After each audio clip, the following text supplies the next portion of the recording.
How Long Gone. It is Chris Black. It's a beautiful Sunday here in St. Augustine, Florida. Swamp Thing still in full force. Jason, what's up with you? You are the Swamp Thing. I am, I guess, a little pre-9 a.m. pod. The money doesn't sleep. I've had a few party-ish going out to the restaurant and having alcohol and driving around days. So I'm going to the restaurant and having alcohol is a great description of what dinner is for a lot of people. not to MJ Lenderman lyric generator.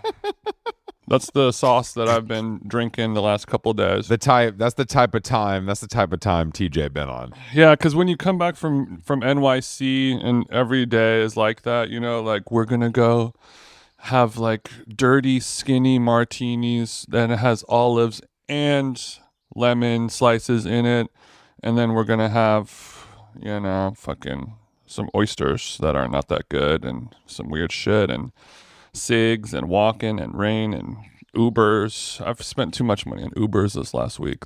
Probably like $800 in Ubers. Okay, Mom, relax. Well, that's because you refuse to get around New York the smart way, and that's something that you need to deal with, because the Uber in New York is one of the most useless tools that is. I've been riding city bikes, bro. I've been riding bikes. That shit's still expensive. Uber in New York gets you nowhere fast and costs double what it should. And I will take it, of course, in a pinch.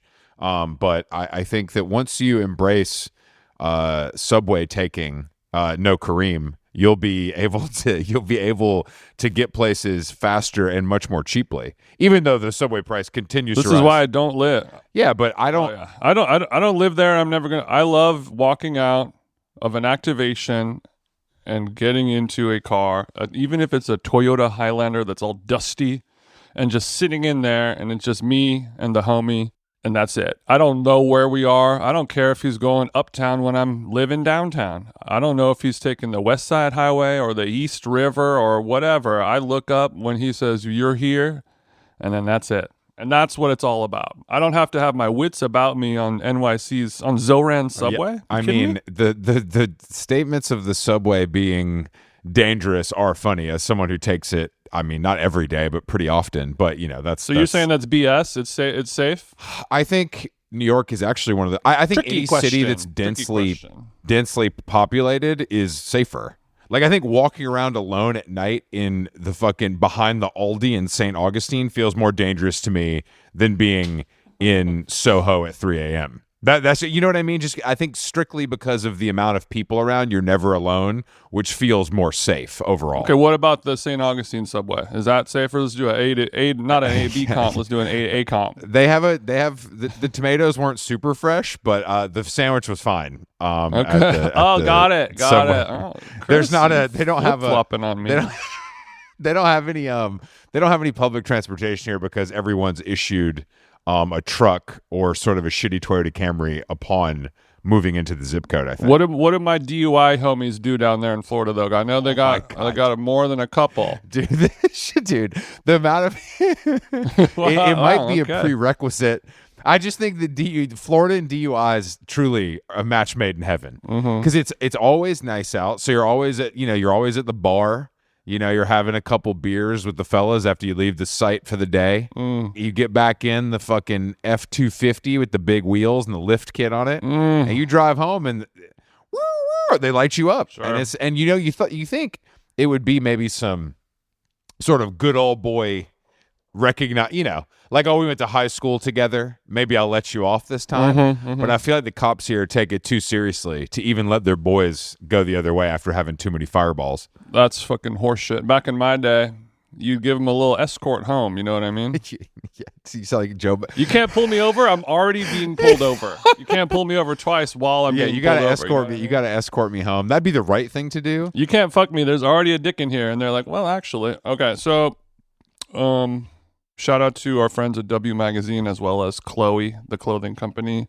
Not Kardashian, not Wise. Had a great dinner with the Dub Magazine. It was a hot room, Chris. Heavy room. You're talking about Dub Magazine Oh, I see. You're shortening. I was like, wow, I didn't know we were going back W to magazine, a car magazine from the early 2000s. But Jason contains multitudes, so I don't want to. It was the November release party. It had the game on it. Had his new Yukon on there, sitting on 22s. It's before the game. They totally did the back, and it's like there's so many speakers. No, there's a really really crazy Mr. Cartoon spread if you keep going to the back.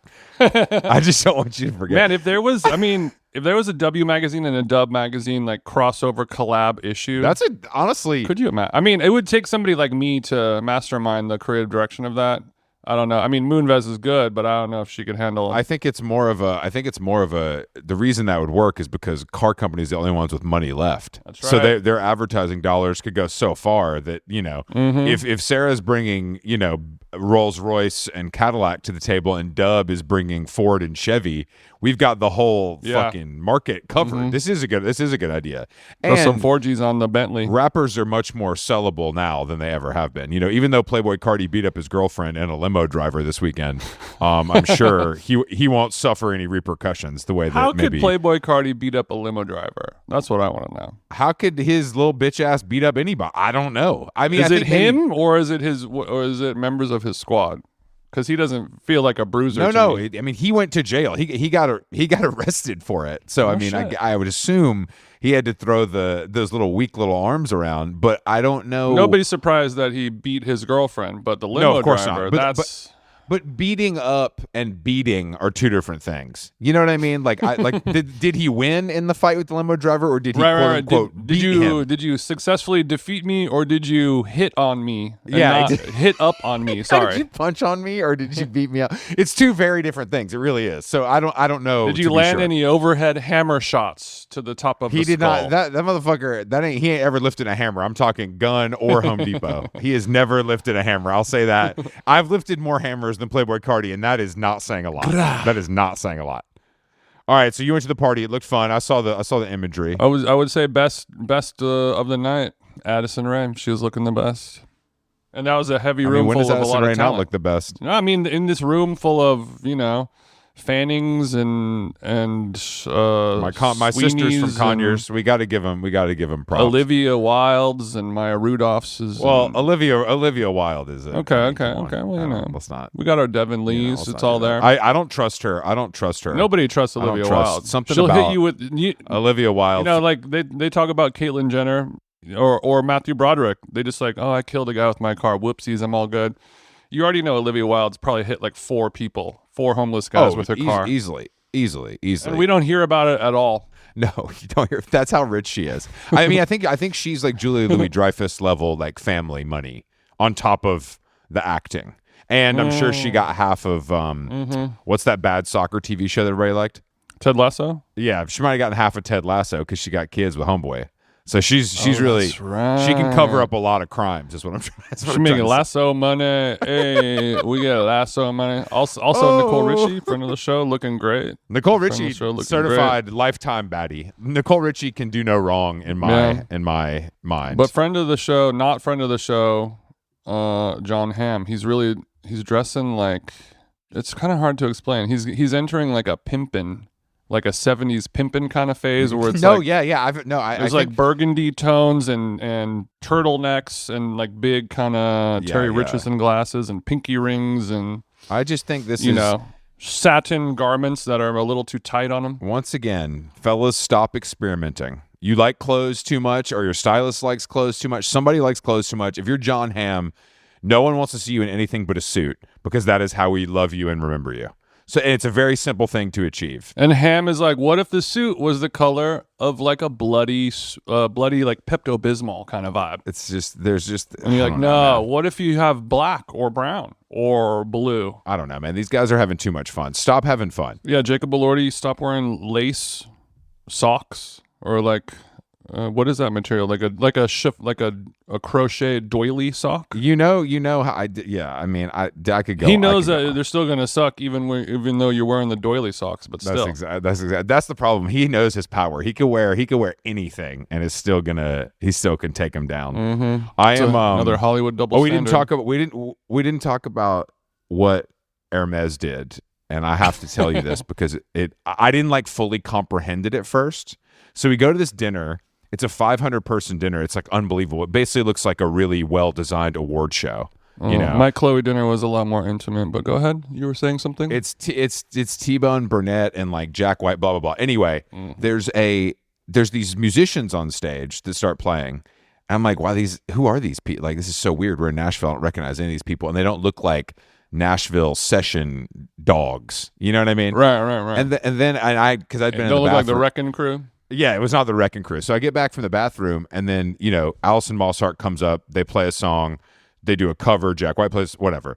And then at the end, because I'm sitting next to like the head of retail for North America at Hermès. So I'm in a broken French accent. I'm like, what was that? And he was like, oh, what these? Over a year ago, we polled our entire artisan staff and asked who could play music. And we put together a band of Hermès employees, brought them to Nashville. They wrote an original song. Damn. with Jack White, and then Alison Mosshart performed it. And I was like, that is the most OD shit. And then everybody left with, of course, a gatefold vinyl of the song. Courtesy of our friends at Third Man Records. Third Man, yeah. I wish it was 31G. But it was one of the most twisted. I was just like, the layers to that are so, and these guys could play. Like it was no I just like the idea of some like Hermès French, shift manager at the atelier just getting on the loudspeaker like, which one of you likes T-Bone Pickens? Any of you? It was like, you guys like. And it was. I think they could all just shred. I don't know. It was. Once I understood that, I was like, wow, this is like a whole different level. That's like a whole different thing that you've unlocked. Come to my office if you have a tube amp. Yeah, your garage. Yeah, it's like I didn't know French people even knew what a pedal steel was. You know what I'm saying? I thought that was all news to them, but it was pretty insane. It was pretty insane. I have to say. That sounds like a cool vibe. Sounds very cool. It was something. It was something. I did line dance a little bit. We'll talk about that later. No way. Well, I decided since it was a small group, Did Alex make you? No, Alex and Willa Bennett were swagging out, clearly the best dancers of the group. I dropped out after like round one. I gave it a go to have fun, but then I was like, all right, I'm not gonna try to line dance against the lesbian. Good luck. Yeah, you're not gonna beat that. Boot scooting, boogie around your ass. We were dressed alike, and I was a little pissed, but then I was like, who's stealing whose culture? It's tough to say. Our guest today is Kevin Parker, Tame Impala. The new album Deadbeat came out Friday. Deadbeat. And I saw him wearing a Battery t-shirt, which I have a lot of questions about. I didn't know music like that made it all the way to Western Australia. Yeah, we have a lot to talk about. Yeah, Washington, D.C., 90s hardcore band Battery. Didn't know Kevin was a fan. Hey, man. Youth Crew. Okay, let's give him a call. Did you just crack a Spindrift? Sure did. Wow. What's your flavor? Right now it's grapefruit. Grapefruit. I sort of alternate between grapefruit and lemon. I don't know, for some reason that's what they get. Grapefruit is for the weekend. Lemon is for Monday through Friday, business hours. Have fun on the weekend with the grapefruit. I don't want to get crazy, but I would never do this myself, but what if you kind of went half and half in a glass of ice? You can't mix a Spino. Steady on now, dude. Whoa there, cowboy. I'm glad you were seated for that one. Pump the brakes. It was an idea. Talk about rock and roll. It felt like a sweet green Arnold Palmer. You know what I mean? It feels in the same vein. Yeah. I'm sorry, I don't mean to push. We also like to experiment with genres, Kevin, just more so in the consumer, the CPG beverage space. Yeah. But right in the intro, we were talking about a t-shirt that you were wearing in a photo for a 90s hardcore band Battery. Was it in some sort of styled photo shoot, perhaps? No. It was like you with the fan. Battery. Are you sure you saw it? You sure that's what it said? Are you sure it wasn't like an actual Battery t-shirt, like for batteries? It wasn't a Duracell. Battery. It's a Converse style logo that says Battery All-Star with the star in the middle and then says Youth Crew. Oh, I thought that was like a baseball shirt. It's not. That's the best like a batter. That's the best possible answer you could have given us. Because that's sort of like a I wouldn't say deep cut, but deepish cut hardcore band. Oh, I see. Ooh, shit. I think I might be in danger of being a little bit of a poser there, unfortunately. No. But I think your reasoning is pretty good. Well, did you go on the millsvintageusa.com shirt and buy it for $90, or did somebody do it for you? When you say somebody, could you be referring to a stylist that I might Your be? wife doesn't know. Your wife, even though she married to your ass, does not know who Battery is. Well, that's why I'm asking. It would make a lot of sense because Chris and I are 90s hardcore bros who I have seen this band play, and I am married to your clothing wardrobe stylist, so all the points connect, but she would have run this through me if this was the case. But no, I think it was nice to see. That was organically purchased. That was I love an organic purchase. That was yeah. I did that all by myself. Do you really be shopping, or do you like to leave that up to the professionals? I hate shopping. I cannot stand shopping. I'm just not good at it. So what? I mean, for anything. I mean, you got all that gear. You like buying that. What about food? Hate buying food. Same. Can't stand the best thing for me at a restaurant is like someone else do the ordering. Wow. When I go to a restaurant and someone's like, "Should I just order some stuff?" It's like that's like music to my ears. I don't care. You get very happy. I mean, I do that all the time. I'm like, do you guys mind if I just do the order? And everyone, even if they're like a food person who has ideas, they love to submit, roll over, show the tummy, order those edamames for me. I would like to get to the point in my life where I'm good enough at one thing where the other stuff somebody else can handle for me, but I haven't kind of figured out what that is yet. That's true. That is yeah. Like, leave daddy alone. He's in his room with all the toys. Like, we'll go to Kroger. It's not up to I see the vision. You're right. That's probably one of the best things about having like a specialized role in life is that you. I like that you sound like you're a forklift driver, but yeah, I get what you mean. But yeah, you're a specialized operator. Yeah, when you're a specialized forklift operator, you can get away with being absolute trash at everything else in life, which I unfortunately am. At adulting. Adulting. What? Okay, so let's if we take music out of it, what would you say you're the best at? What's your second best skill if we remove guitar pedals? Drinking. All right, look. I appreciate the honesty. I didn't know if you had a weird. You're like, oh, actually, I'm a crazy Pokemon collector. I didn't know if you had another, like something else maybe. And is the drinking in the sommelier range, or is it more cracking the Coors Lights?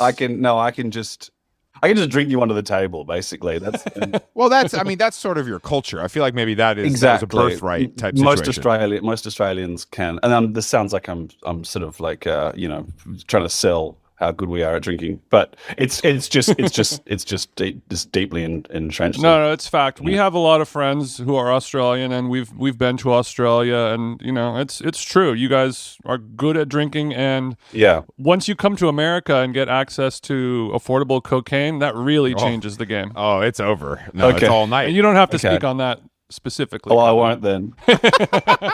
I will say that I've seen Australians that seem like they're in some sort of like fantasy land when they come here, at like the ease of everything to get, because they're just like, it's Christmas morning when they touch down. It doesn't have to come on a boat. It just it crosses a different border. The whole bag's for me. I don't get it. Stuff like that. Hold on, that's a big bag. Well, I would like to understand, because I've actually never asked an Australian person this. What do you think it is about the drinking? Like, why is that? I mean, like, obviously the UK has a similar sort of culture, I would say. Exactly. What do you think the factors are? Just Commonwealth? First and foremost, we are just English people. We're like sunburnt English people. Sure. Sure. First and foremost, which it's just all that we know how to do socially. I see. Right. So we are a lot less open, like as a culture, a lot less emotionally open. Like in America, it's like, let's hang out, let's go for a walk, let's go for a hike, let's like do some, let's do something constructive and healthy, or just let's go shopping together. Like guys can go shopping together. In Australia, it's like let's hang out. Okay, what do we do? Pub. Let's go to the pub. We're basically just counting down the hours until we can go to the pub. I thought you guys went to the beach too, but I guess there's drinking involved in that. Yep. Yeah, but the fucking best thing to do after the beach is like straight to the pub. Okay. It's basically just it's what our social existence revolves around. Oh yeah. I mean, Sadly, I will say sadly. I wish it were different. But. Yeah, and also and British people do that a lot as well. They'll go tuck into the pub after a hard day's work, get off at 1:45 p.m. and start drinking. But you guys do it with no shoes on, which is a good differentiator. Unfortunately, it doesn't make a lot of difference to the health effects of it. But sure. I will say the English are worse than the Australians. really? Because Well, that every feels way. like shot. Why do you think that? Because they look worse? the weather is shitter. Good point. Because Australia at least is a gorgeous beachy existence. Yeah, it's paradise. Is a sunshiny sort of like at least in no I don't know where I'm going with this, but in London they are punishers. They would just punish the pub. It's like I sort of leave London every time kind of like weeping a bit. Yeah. You know? Like, get me out of here. Well, you think you're bad, and then you go to the real turf, and they show you who's boss. Exactly. It's a bit like that. It's like, well, I bit off a bit more than I can chew here.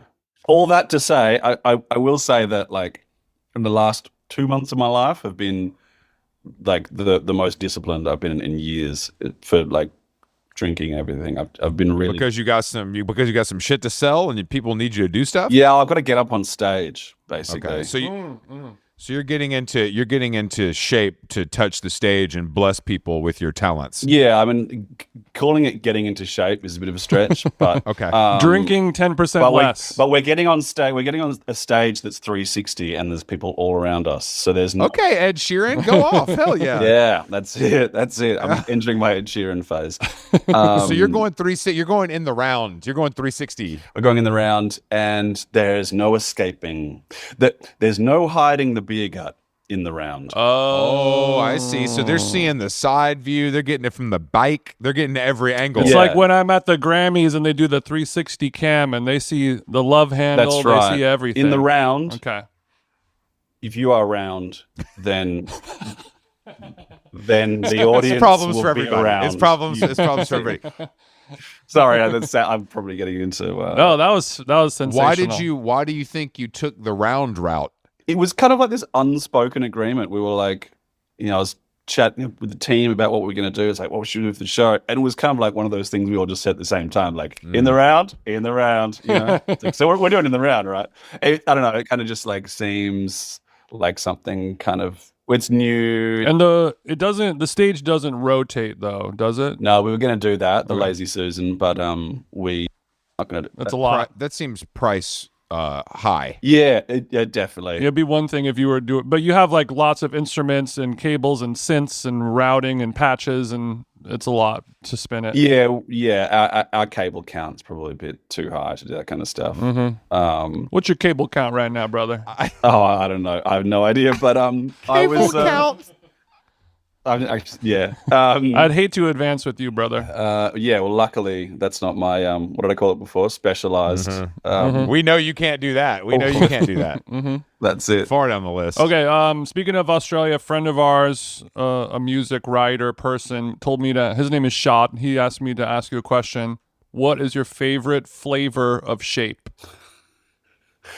That is so funny. I got asked that in an interview 2 days ago. Can you really? explain to me, a novice? I asked him, I was like, what the fuck is this? Is this question a riddle? And he's like, he'll know what I mean. He'll know what it is. No, shape is just an Australian like cracker. Like a Ritz or like a Cheez-It? What Triscuit? It's like they're like flavored Ritz. They're in literal shape. So there's circles, triangles, squares, ovals, fish. There's a moon. Yeah, but it's like barbecue, pizza, cheese. You got chicken crimpy, you got barbecue, you got wicked sweet chili. I'll tell you right now, barbecue is by far the best. Barbecue and anyone who shapes. tells you otherwise is Not even the Vegemite shape. Not even. Okay.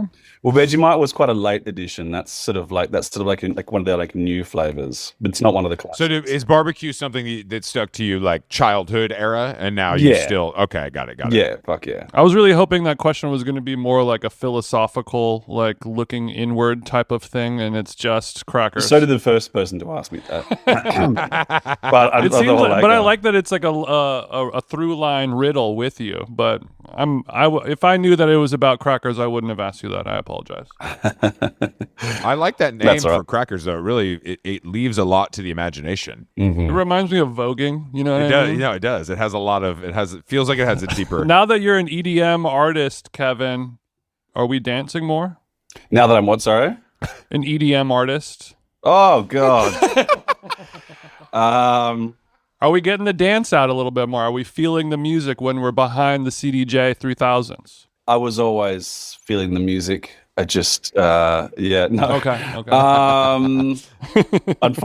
Unfortunately not. But the idea is not that I'm dancing. The idea is that the people. Of course. I'm also a drummer. My theory is that like drummers make the worst dancers. Really? Yeah. Like, to be fair, I haven't really thought this theory out more than... We'll work it out in real time. I have ideas about it as well. But I don't know. I think I'm just sort of like dialed into the rhythm sort of mentally. And have you ever considered, or have you ever thought that like you're at a club and everyone is dancing around and it's a normal beat and everyone seems happy with it, and then in your mind you're like, this beat is not complex or rhythmic or asymmetrical or interesting enough for me to move my body? No. I've thought that myself. Can you imagine how much fun I would be to be around if that was what I... Guys, this beat is too simple. What? This beat is too simple. Okay. Yeah, no. Or have you found yourself dancing to a song and everyone is dancing to the like the 4/4, and then you are going along with the 5/16 shaker rhythm, like the C story rhythm, and everyone's like, "What's wrong with you, bro?" Well, I'm always up for a challenge, but no, look, I love to dance. I'm just not very good at it. You know, it just has to be. I just have to be in a place where I don't care that people can see how shit I am at dancing, which which is probably how everyone feels, really. Yeah. But on a stage in front of thousands of people, they are watching you. But I think people like a DJ that dances versus a DJ, because I hate when you're on stage. Unfortunately, and everyone's like, "Can you like be animated and like put your hands in the air and like talk on the mic?" I think it's the best when you just dance. Like, I love this song so much, it's making me dance. That's right. I mean, there's a bit of a divide at the moment about like what a DJ should be doing. On stage. Well, they should stop hitting all those. They should stop fake hitting buttons and switches, because Chris doesn't like it when you hit the Q button so many times, you know. But it's fun. No, I like when you hit the Q button. I think it's a somewhat of a signature move, only because I've seen you do it so many times. I'm talking about when the song is clearly playing and you're hunched over, fucking with the knobs. I'm like, we ain't doing all that, bro. Like, that ain't doing shit, and you know it. Okay, but then what are they supposed to do? What are you supposed to do when you're DJing? Coke, drink, dance a little bit. Well, I certainly drink. In fact, that's kind of my DJ move. It's just swigging beer. If I don't see a DJ duck underneath the booth every 30 minutes, then I don't want to be there. Also, as a DJ, you're supposed to say something to somebody behind you, and then they laugh. It's a big part of DJing as well. That is a huge. I mean, Jason always says that the beauty of DJing, especially like an event, is that you don't have to talk to anyone. You know, this came up relatively recently because we did this New Balance event and he DJ'd and I had to socialize for 3 hours while he was like had his headphones on, being like, and I get to do the finger at them, like, oh, I'm in the middle of a really sick burial mix. If you could just come back later. But you were saying before, Kevin, you have to drink less because you're on stage playing these songs in the round, intricate patterns. You're singing, you're doing this, but when you're DJing, that's when we can maybe loosen the reins a little bit on the alcohol consumption, right? You can do it. You could do it blacked out. I mean, not you, but people. Well, actually, no. I was literally just referring to the sort of weeks leading up to tour. I only do that now so that I can, so that I can enjoy myself on tour and not just like, No. I think like drinking for me on stage is quite a sort of a important. It's quite a pivotal part of it for me. Not to say that like it sounds like I'm like it's what we call a non-negotiable. It's not negotiable. It's kind of like it's like going to a party and not drinking. Yeah. Right. So it's like yes, it can be done, and yes, it's an extremely liberating and sort of like empowering thing to be able to do. It's like, hey, I'm just socializing. I'm socializing with these people who are on another level, and I'm just straight. I'm just sober. Sure, you could do it, but why on earth would you ever want to? Exactly. It's just like I'm up there with my friends, and we're doing what we love, and there's people watching. It's like, why wouldn't I have a drink? You know. I also like it, on a sadder level. For me to just sort of come out of my skin, that's sort of just what, and it's also just like it's like routine, you know. Like I'm quite like I got a strict sort of pre-show routine that involves gin, and it's kind of just okay. So now at this point, it's just habit. Okay, you know? So the Jonas Brothers are on the kind of the pelotons, getting ready to hit the stage, warming up, and you're sort of mixing a gin and tonic with your index finger, I'm squeezing half a lemon. Into yeah, walk me through your gin ritual. I know, like, you know, Joe Rogan, fellow podcaster, he'll take a shot of tequila. Right, he doesn't drink before a set, but he'll take a shot of tequila right before, just to kind of, you know, smack you around a little bit so you can still talk, but the nerves have been burned off. What are you doing with the gin? So exactly 1 hour before showtime, before rock o'clock, I'll make a drink, make a gin drink, and then 30 minutes, I'll finish that in about half an hour, and then 30 minutes before I have another one. And then as I go on stage, I make another one to walk on stage with. Oh, okay. And that's the... What is the vessel when you're on stage? Just a classic red Solo, or do we have a special Kevin cup? Yeah, whatever's lying around. Where's Kevin's cup? I didn't know if you had a Yeti with the logo on it or something. I do love a red like red Solo college, cup? whatever it is, cup. Mm-hmm.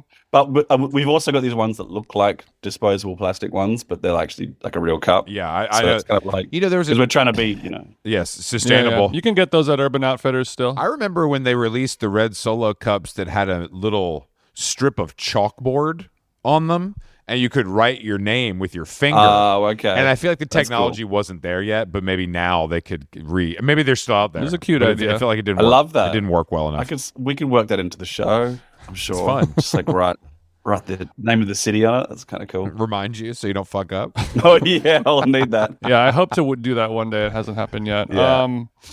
Do you think that now? I mean, we're talking about, you know, being a special citizen and having specialized talents and not any other things. Do you feel like now, at your life, in your age, with child, do you feel like you're a full-grown adult now?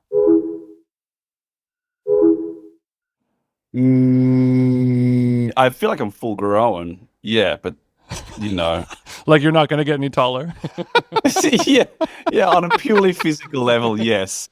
Anything other than that, unfortunately, no.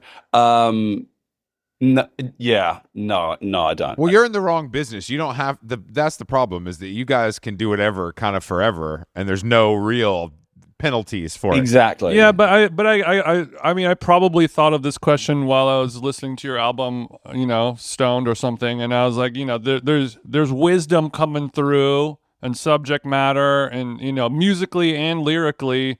And like I said, you have a kid. You're 40 now, probably, something like that, right? 39. I'm not 40 yet. 39, ticking the days away. Oh, relax. Damn, put the gun down. Sorry. Put the gun down. You're in your early 30s, and despite that, you've completed so much. But Thanks, you're man. 22, and this album is amazing. And you just it sounds like you've reached like a mental maturity and like an adulthood that I didn't hear before, and I was proud of you. But then you said you watched Family Guy, and then it all went downhill after that. You know? Yeah, undid so much. It undid some. People really liked that. Really I saw a couple of memes. That was pretty good. Well, you know, you throw paint at the walls and see what's you know. It's like that line just sort of like it just came, and I just didn't fight it. You know, I'm glad you didn't. But you know, the thing I will say about being a successful musician is that the music industry is a world where they don't want you to grow up. It's like you are encouraged. It's like that Peter Pan thing. They want you to be irresponsible. They want you to be. I want to be bad. Yeah, bro. Do something bad. Do something fucked up. You're too clean. Yeah. You ain't done nothing bad that I can think of. I'm sure you could think of a few things, but I can't think of it. I can't think of anything. Yeah. And so it's so that's quite a carrot to dangle in front of someone like me. It's like you can be a piece of shit forever. It's like, okay. Well, don't mind if I do. Yeah, the nicer and more responsible you get, that will affect album sales negatively. So if you could, get arrested every 18 months, that'll keep the wheels turning. They say they don't want you to get arrested, but they want you to get arrested. They definitely want you to get arrested. Super bad if that happened. Well, I guess clothing-wise, we were talking about that before. Do you feel like there's a sartorial maturity going on now? What does that word mean exactly? Or are you happy that flip-flops are cool and you can wear them with suits? Yeah, I mean, honestly, that was like one of the most, like the first, like the most immediate benefit that I realized to calling an album Deadbeat is that you get to wear flip-flops just the whole time. I used to feel quite out of place in like cool LA parties because I'm wearing flip-flops and everyone else has got like amazing loafers on and stuff. And those are amazing loafers. I just sort of like trained myself to sort of dress better, and now it's kind of like I can just celebrate that. Yeah, now as long as your pants are $1,200, you can wear whatever flip-flops you want. Everything's okay. Yeah, no big deal at all. Yeah. Something like that. Okay. Well, speaking of Deadbeat, there was a line that says it won't make a difference. You can lie all of your life, and that one I was like, damn, this is a Deadbeat bar right there. That's the Deadbeat anthem shit right there. It's actually you can lie all you like. God damn it. Well, is there time we could still change it, right? Okay, you could lie all you like. So you were telling somebody that versus talking about yourself then. Yeah, it's basically that's saying you can try and convince me to be part of your world, and it won't. You can it's basically saying like I'm always going to be me. I'm always going to be like this. So I've tried that one a few times myself. It hasn't gone that well for me. Yeah. You can pretend to be nice to me, or you can say these things, but I'm not going to believe you. It's not going to make a difference. I'm still just going to be like this. Okay. Okay. That's what that's saying. Yeah. Well, just on the genius.com website, it says life, not like. Oh, is that popping off? Yeah, we're already popping off. There's already lyrics that are in bold to let you know that these are the key bars. Okay. Yeah, I've always wondered about is that groupthink voting on the key bars, or are there just sort of moderators that can be like, this is my shit right here, these two lines? I have no idea. I assume it's just anyone who wants to jump in there can jump in. I assume it was like a Wikipedia situation. Yeah, because I think people will Google a verse or like a sentence from a song, and I think maybe those, or either that, or there's like an editor, like a moderator being like, this is a fire ass bar where I'm gonna put it in bold. Yeah, but whether it's an official moderator or just some dude on the internet, both of them aren't me, so they have absolutely no authority on what a song is about. No, they can't look. These motherfuckers speculate and keep the lights on over at the Parker estate, though.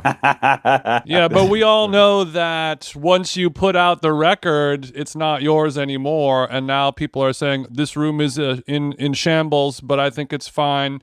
To you, it's untidy. Maybe to me, it's divine. And there's a lot of messy motherfuckers listening to that, but like, though that this shit is about me. This guy is speaking through me. What are they saying on that song? Are they saying that's about?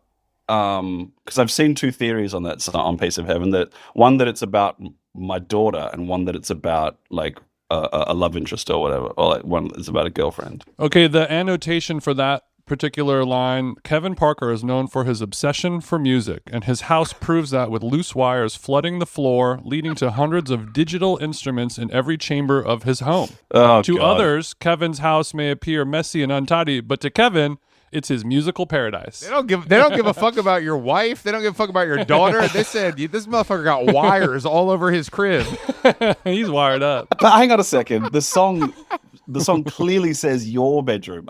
It's not my bedroom. Bro, stop acting like these people are listening that hard. They're just having fun, man. They're just vibing to your music, man. Just relax. Oh, this is why I don't go on Genius.com. I feel like at one point it was like when it first came out, that shit was truly revolutionary. It was like unbelievable, kind of. Even if I didn't believe what they were saying, I was like stunned that it existed. Yeah, but it's gotten there's too much stuff like that now where everybody's an expert. Well, that's it. Where like everyone has an opinion, which is great.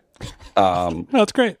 But that's all it is. It's your opinion. They're not always correct. The best part about rapgenius.com is the two white boys who founded it went to therapy together because they couldn't get along and they were making so much money. And there was a New York Times story about them going to business therapy together. Oh, wow. Well, yeah, that's it. And I was like, damn, these guys are kind of, no pun intended, geniuses. Like, they know that the bread is the bottom line. We got to work this shit out. That's how you know you're successful. Mm-hmm.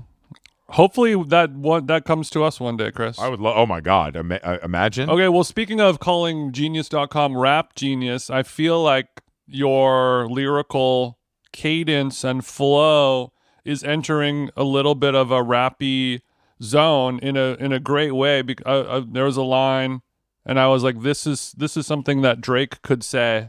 And it would work great in a Drake song. Okay.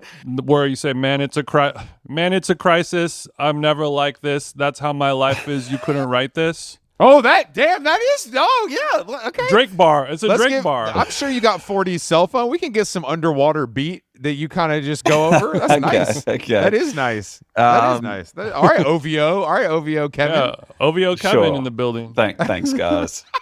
I'm just gonna. There's lots to unpack there, but I'm just gonna say thank you. That's a nice way to handle it. Anytime anybody says anything to me, I should say thank you.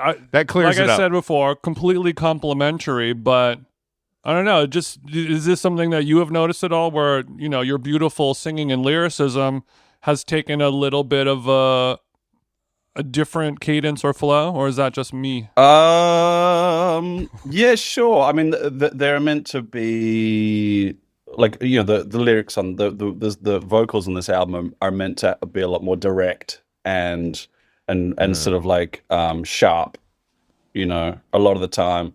But man, you know what? Like I saw this amazing thing the other day. You know when the Taylor Swift album came out and everyone hated it.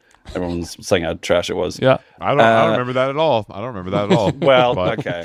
I heard some rumblings. Well, it's like the Instagram, the internet, court of public opinion or whatever. I don't necessarily. Well, I definitely don't agree with the, whatever. Someone made a video where they turned her lyrics into an MF Doom verse. This is the worst thing I've ever heard in my life. No, let me finish. Just wait until he says it actually worked. It's like they've used AI or whatever for like MF Doom to rap out her lyrics, and they sound award-winning. I kid you not.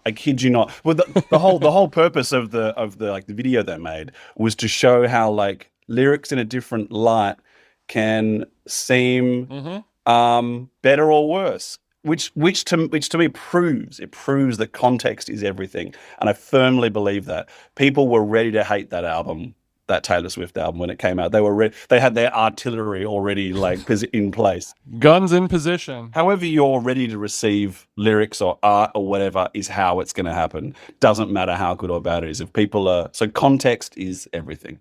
I encourage you to check that video out. It's kind of insane. Mm-hmm. I'm busy watching my Martin Luther King as a professional wrestler video. So I'm sorry. I'll get back to you when I'm kind of done examining that. But I see where your head's at. And I'm going to listen to that as soon as I finish watching the video that one of our listeners will make where they turn that sentence into a Drake song. And then we're going to be like, by golly, it sounds great. What was the one that everybody was talking about? It was like 50. It was a 50 Cent song they turned into sort of like a... Oh, there are thousands. It was like a jazzy kind of... No, but that, for whatever reason, the 50 Cent one was all people talked about for like 3 days. It was like a thing. I think it was because someone like Rogan or someone was like, it's actually amazing, and then people really started Joe Rogan was loving it. jazzy hip hop really gets old guys. I don't want anything to do with MF Doom anywhere near me, so I'm gonna skip that one. Well, it's a thing. I mean, similar. I think about it all the time where I'm listening to a song from an artist, and they're not that big. You know, they're doing okay, but not huge. And I think if this person instead just gave this song to The Weeknd, they would have a yacht, but they have it for themselves, and they're selling 400 cap venues, and they're doing okay. It's all good, but you've given some songs in the right away. like you said, in the right context, boom. You got to give some songs Sometimes away. you got to give it away. Sometimes you got to give it to Dua to get that yacht, right? Yeah, man, you're speaking my language.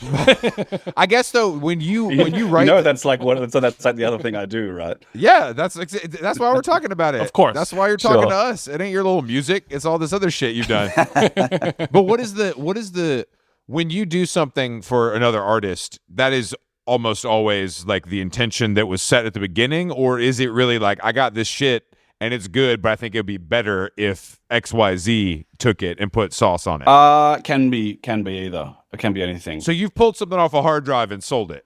Not sold it. It's not like I'm not meeting. I don't mean- meeting anyone in I'm a car park, with the fucking trench coat. That would be a lot cooler if you were, but it was a figure of speech. It would be if that. No, you're right. That would be really cool. Rihanna's like, I thought you said this shit was gas, bro. Yeah. It's fine. You're like, we don't give refunds. That's not how the game works. Yeah. Sometimes. I mean, some artists are dead set on like we meet in a room and we start something new. Where there's don't bring your beats you come from. People always joke about like pretending that you came up with something like on the spot. That's really. Oh wait, I think Like there's you something open here. up the Pro Tools session, you mute all the tracks, and you just load them in one by one, letting the beat build. Yeah, Lil Nas. I did a session with Lil Nas X once, and he asked me if I'd do that. He was like, you were like one of those guys who just like comes in and like pretends to write something in the room. It's like, ooh, what about we go here? And So just good. go on? I thought that was hysterical. He's a hilarious person. He's incredible. That's a really I was like, funny idea, and I'm sure people do it all the time. 100%. They've got to. As soon as you said that, I was like, oh, because I've been tempted to do that before. When someone's like, let's just start something new. No one play any beats they made at home. Let's start something new. And it's like the temptation, because it's extremely demanding. It's brutally demanding to come up with something right there and then on cue. You're in the room that a record label paid a lot of money for, and they're like, all right, hit maker, make me a hit. Exactly. It can be nerve-wracking. Anyway, so yeah, it's tempting to just sort of like have things that are pre-prepared. So it's better when you're like, what? Maybe this song would be better with like a guitar solo, maybe something like this, and you're like, Yeah. a perfect solo Yeah. that you've been practicing in your bedroom for the last week. Yeah, exactly. What about this 8-part harmony? I think that could work. I in got there the somewhere. perfect people to sing this. They're actually right outside. If you want to bring them in, they're here with us right now. yeah. Bring 'em in. I'll just have a look outside. Speaking of 8-part harmonies, are there some Easter egg sounds in this album hidden? Of course, my music is 90% Easter eggs. Bro, you got too many. Yeah? You got too many tracks, fam. I don't even know what's going on. There's a lot of. You got a lot of shit going on. That's right. Yeah, and weirdly, it's like the least amount of shit going on that I've ever. You're saying this is the least amount of shit, and it's still more than most people. Exactly. Yes. Oh, That's got what I'm it. saying. It's Got it. You can't help yourself. I can't help myself. That's all it is. That's all it is. There's a lot more negative space on some of these songs on the new album. I feel like it lets the beat breathe. Definitely. Well, the first thing you learn about making dance music is that, or music that you can dance to, is that the drums need to breathe. Mm-hmm. Is that space needs to be there. You need that dynamic range. You got to get sucked in and out of the kick. Yeah, that's it. No, I mean that, and it's I noticed it multiple times on the album where there'll be these kind of crescendo moments and beautiful harmonies and synths and vocals and things happening, and it drops into the beat, and it is just a kick and a snare and a couple little sounds hidden here and there. That's it. And it just sounds so nice. It's just. Here's all this shit, and like, just here's a steak with some salt on it, and you're like, nothing better than this. Just a good, That's it. perfect drum sound, open air. Yeah, my analogy to that is like a margarita pizza. Yeah, it's like sometimes you want a supreme, sometimes you want the lot, and sometimes you just want to sort of sprinkle a couple of things, Yeah. For our listeners at home, he was doing the Salt Bae. Oh, sometimes you just want a Salt Bae. Yeah, I know. Yeah. I mean, that's what makes a great dance song. You hear a drum pattern, and maybe a little percussion here, maybe a simple bass line, and those are those songs that last decades, and it comes on it never gets old. And it's not like, oh, what if we sidechain the bass and do this and blah, blah, blah. It just has to have the beat, and that's it. That's it. All right. Well, how many years away from you and just three guys in the room making a regular album are we? How far can we take this sort of Kevin meets minimalism? Like, how far can we go? Are we going to get it like a Tame Impala replacements album? You know what I'm saying? Like, how far are you willing to take this? As far as it wants to go, I guess. Well, like the way my what's the word? My twisted little mind, my contrarian ass mind. Okay. Always wants to sort of like jolt the steering wheel violently. As soon as we're on like a good little highway, I have that thing of just sort of like wanting to grab the wheel and violently turn it into the ditch. Yeah, but when you're on that good little highway and you're cooking and everything is all good, for the outside world, that's what they're thinking. And in your mind, you're like, I have been listening to this song for the last 3 years, and I want to get off this highway. Yeah, exactly. It's a complex range and of emotions, but and thoughts and feelings. But at the end of the day, it's just it's following your heart. Namaste, brother. I try to say something genuine and sensitive there, guys. No, I believe you. We won't really allow that kind of shit, Kevin. Sorry. I believe you. You sound like me and my brother. It's like just like as soon as there's a hint of something genuine, it's like, just like namaste, bro. Someone from another room is going, gay. Exactly. It feels like home. It's good. Yeah, a little slice of hum. The orchid instrument. Yeah. Have you seen this, Chris? Oh yeah, I love the orchid instrument. You got the orchid on you, fam. Okay, it doesn't leave home without this it. Is the nuclear prototype. Oh, that's nice. Oh, this is not a video podcast, is it? So it's not a video podcast. This guy likes gear so much, he went and made his own gear, and I appreciate that. Basically, so I'm taking matters into my own hands. Yeah. Okay. First question: can I have one? Can you have one? Yeah, of course. Okay. I'm happy to pay for it, of course, but it seems like they're no. Okay. Well, twist my arm, Kevin. Twist my arm. You've dropped a few music production terms already. It sounds like you know your stuff. So. Talking about side chaining. I use Ableton Live to produce this podcast, so I'm in there. At least make him pay for shipping, Kevin. We gotta keep him humble. Taxes, shipping, whatever we got. So, but for people who don't know what this instrument is, I think it's a genius idea, and it kind of reminds me, like a couple years ago, there's a big movement for people writing where they would get like little plastic kind of word processors or like digital things to where they can kind of like a dumb phone version of a keyboard. So you can just make whatever you're doing without the distractions of looking at Twitter and everything else. Yeah, it's basically just another way, another sort of like idea in how to write music, how to write chords. Mm-hmm. You know, it's just sort of like it's like an idea that I had. It's like, what if we could write chords in this way, a different kind of keyboard? So it's a chord generator, right? It helps you. So you know what I was saying before about being in the room with an artist and then wanting something new, and you've got to come up with something new right there and then, or the session like hits a dead end. Mm-hmm. It was those kind of situations that like spurred me on to making the thing. So it's a chord generator, right? So it just makes chords a lot more accessible without having to sort of like, you don't need the dexterity and remembering what all the notes are in each chord. Mm-hmm. So you can play quite complex chords, and it makes them easy to remember.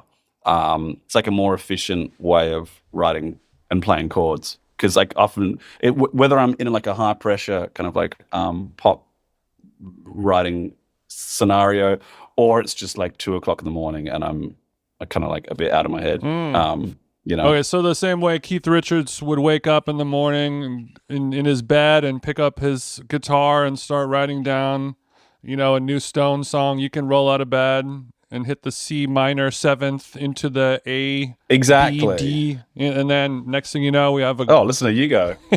It's actually great for playing in bed because you don't need to look. You don't need to look at what you're doing. You can kind of feel the buttons. Oh. So I played in bed a lot. It's always about feel for me, so I get it. There you go. Exactly. So you can do like a Stevie Wonder kind of look around. You're doing a Tom York head movement with your eyes closed, and you're able to intuitively hit the buttons and keys and create a new song. That's it. You get to finally live out your dream of being blind, of being Stevie Wonder, doing the Stevie Wonder head bob. Yeah. We've all since childhood I've dreamed about that. Do you think? And I don't mean to sidebar, but do you think he's blind or not? We say no. Oh, come on. No way. I'm not. I think his vision is impaired. I think his vision is impaired, but so is mine. Look, I love a conspiracy theory. I fucking love a conspiracy theory. Give them to me. And some of them are just genuinely, you know, there's more to the world than we think. I know that. Totally. And Jason always says that about Bush doing 9/11, so I know exactly what you're talking about. Yeah, exactly. Third eye's open, brother. But think about how this.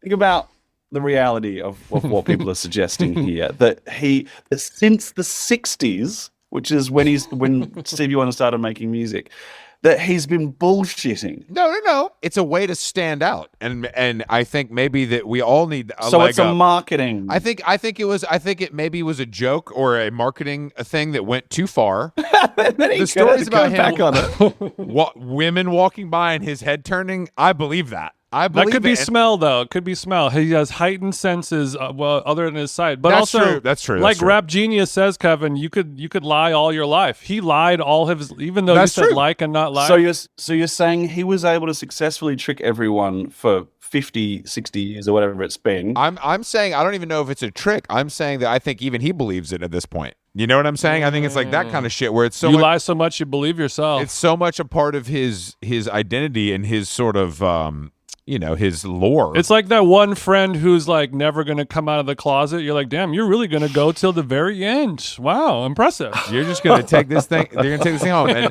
it's like, and that friend's going to hook up with guys on vacation, and Stevie Wonder's watching TV at home with his legs kicked up. That's all I'm saying. Yeah, and occasionally, and what did you say? Occasionally checking out the old chick on the street. Yeah.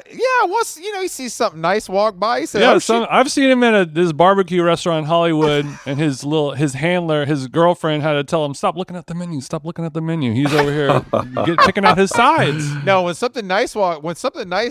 he sees a wagon pass his view, he can't help but go on swivel.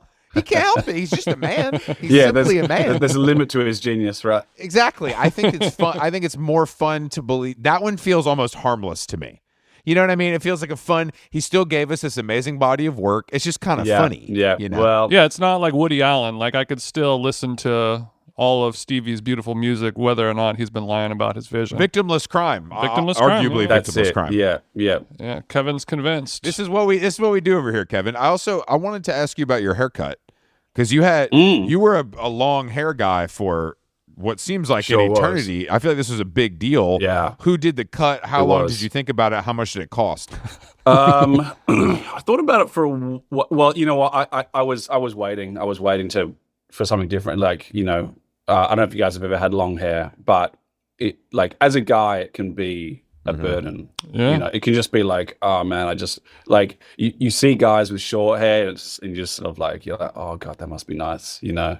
You see it. So, but you know what? I was just ready for a change. You know, like I've always like sort of, you know, loved my hair in a way that you don't want to go Chris mode, but you wanted to somewhere in between. Yeah, I was just ready for a change. I just wanted to cut it off and try something new, you know. Your hair does look very good right now, I will say. Thanks. It looks great. That's what I'm saying. It looks great, and I think it looks better this way than long, man. If I'm being honest with you. But I don't want to pick. I don't want to pick between my two Kevins. Right. You know, we love them both. Yeah, thanks. You don't have to pick. It's it is what it is. So before you would have to don't make me choose, Kevin. So before you get you'd have to take a shower, and you get your hair wet, but you wouldn't shampoo and condition it because that's the whole thing. And then you have to put a beanie on to dry it out so it doesn't get all poofy and floofy. Yeah, exactly. It's it was a lot more of a delicate, like didn't want to go out in the wind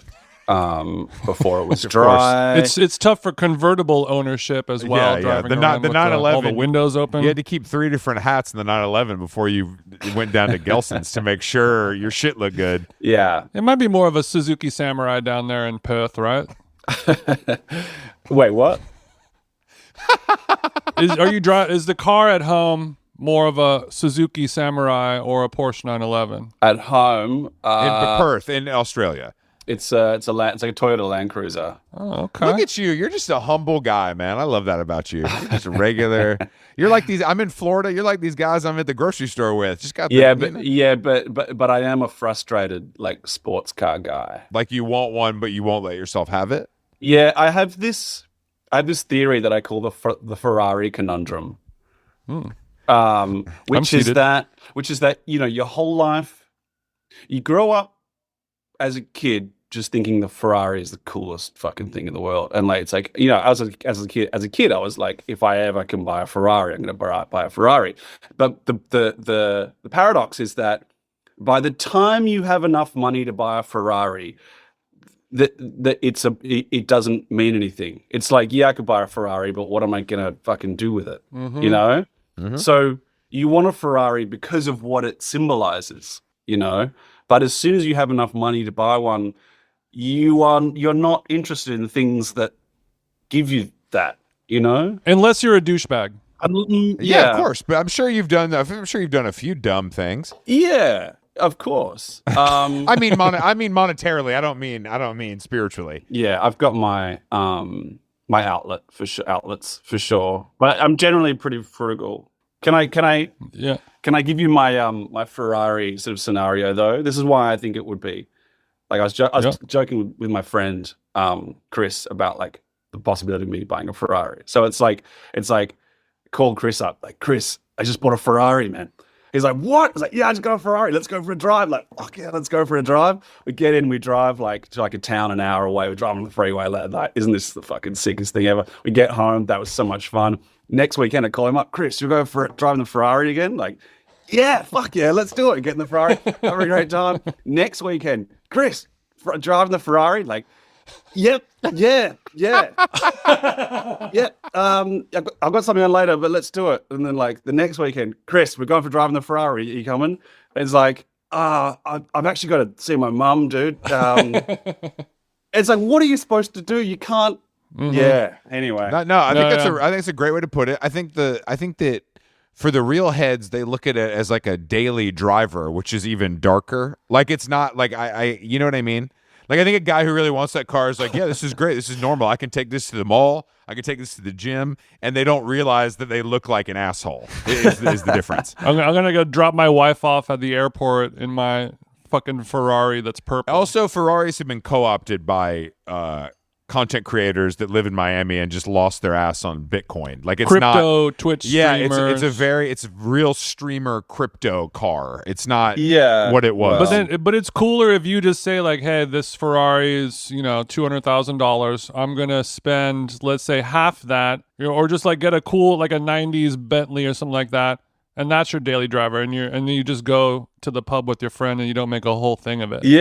Yeah, sure. I like that for you. I'll send over some links. I like a '90s rolls. Yeah, Jason, bring a trailer, crack in. Let's send some links over. Yeah, but look, for the record, if I do end up buying a sports car, you've never bought a sports car. I want to be clear. You've never bought one. No, I actually have a Tesla Model S. That's not a sports car. I'm talking about something obnoxious. Yeah, that is like a teenage boy fantasy type thing. Okay, good. Never.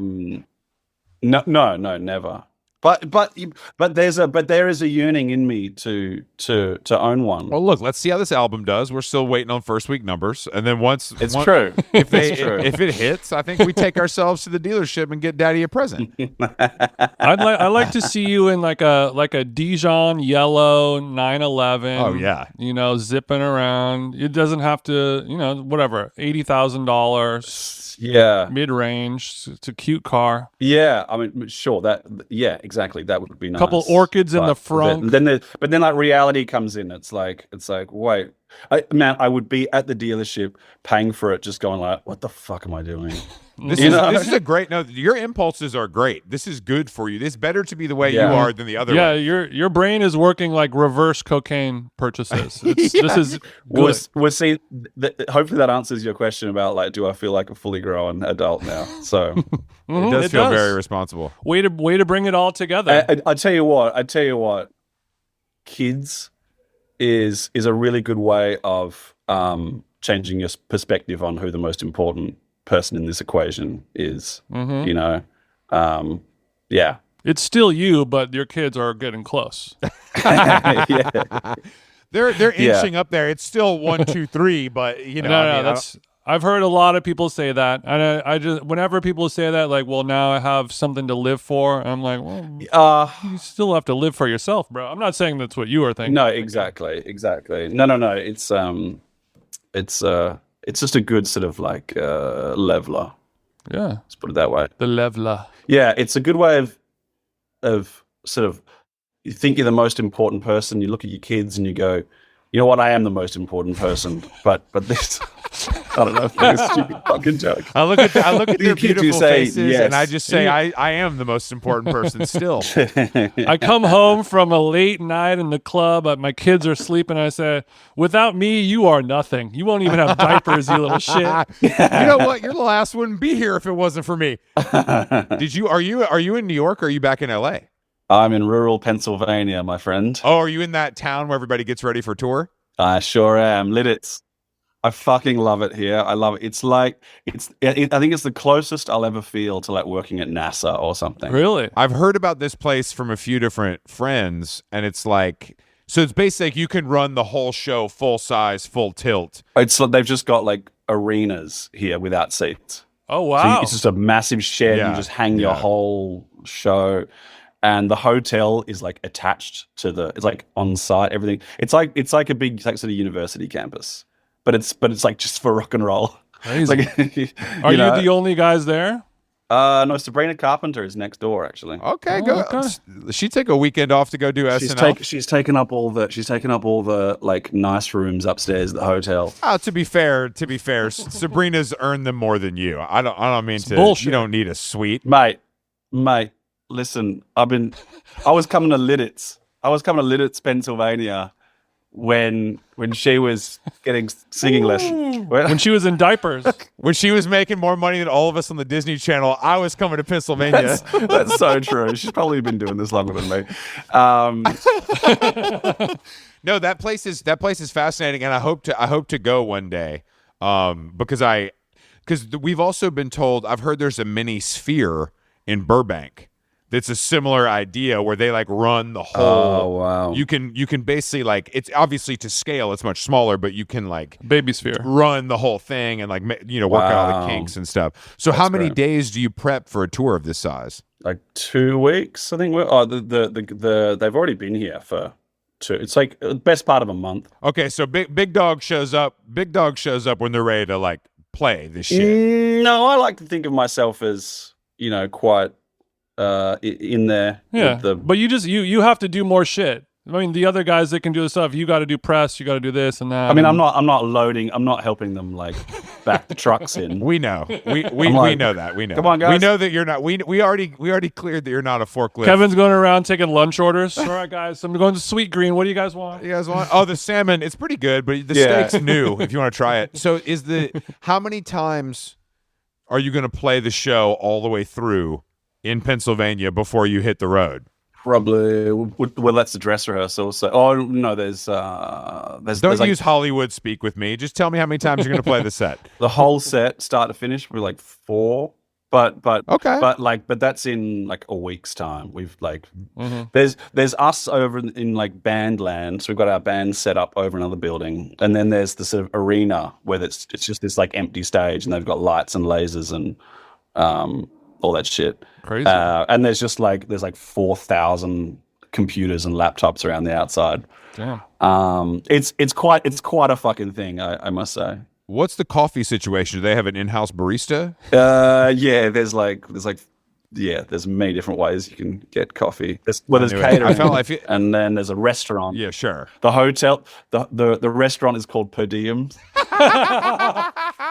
No, that's good. I'm Genius. sorry, bro. You Man. made a face, and I know it's corny, but it's too good. It works. I have to say, it works. Exactly. The whole hotel is like just the most cringe rock and roll themed hotel. Like the sort of the key, the like door badges in the shape of guitar picks. Everything's in the shape of guitar it sounds like pick. Nashville, Tennessee. I mean, it's I get it. The doors are made of like road cases. And the wallpaper in your hotel room is like the sort of like AAA stickers, like working stickers. Oh god, this sounds So like they may have gone a little too far over there. this sounds like the best Hard Rock Cafe to ever exist, kind of. Exactly. It's basically like it's like a techie's wonder. It's like a techie's dream. Yeah, there's a lot of guys wearing black jeans. In that fucking hotel. It's their dream because it's like doing the touring part, but without all the annoying like people coming to the shows. Yeah. They're like, I get to do all my fun little stuff. I got my little station. Without all the fan, and instead of making money, you pay money. It's awesome. Yeah. Well, they're not paying money.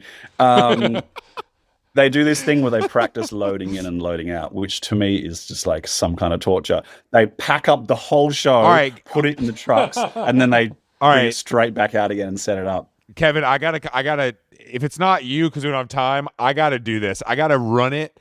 I gotta be a crew member for a day to see how fast we can do it. You know what I mean? I want to see how fast we can pack this shit up, get it in the truck, and get it back on stage. You need to go do a GQ story on this campus. Definitely, it's fascinating. It's super interesting. You don't need a whole Netflix doc. It's super interesting. I agree. Someone should do a thing on it. It sounds like the three of us are going to do it. So if you're listening and you want to do a story on this place, we already got it.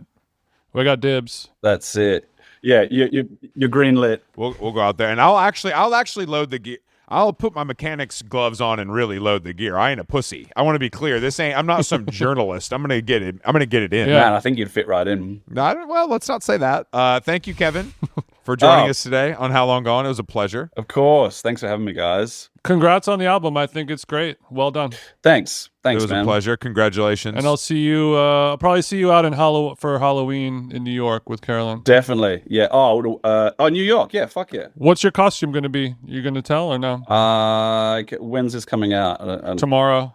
Okay. I can't tell you then. It's a secret. Are you playing on Halloween in New York? Yes, we are. Oh, that's brave. That's brave. No, it's great. It's great. Like we always do something for Halloween. Last time we dressed up as the Wiggles.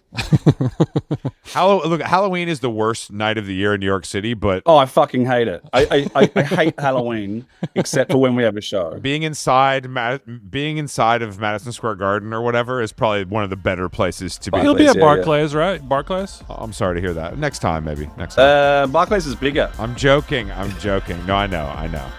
Don't tell me it's bigger, you asshole. It's actually bigger. The only way that I know that is because we've already done MSG and we've moved up. All right, big dick Kevin Parker. Thanks for joining us here. I'm sorry. On How Long Gone. He's stunting on us. It's time to go. Thank you. Have a great Sunday. It is time to go. We'll see you on the road. Get this guy out of here. Thank you, man. Thank you, guys. Appreciate it. Thanks for having me.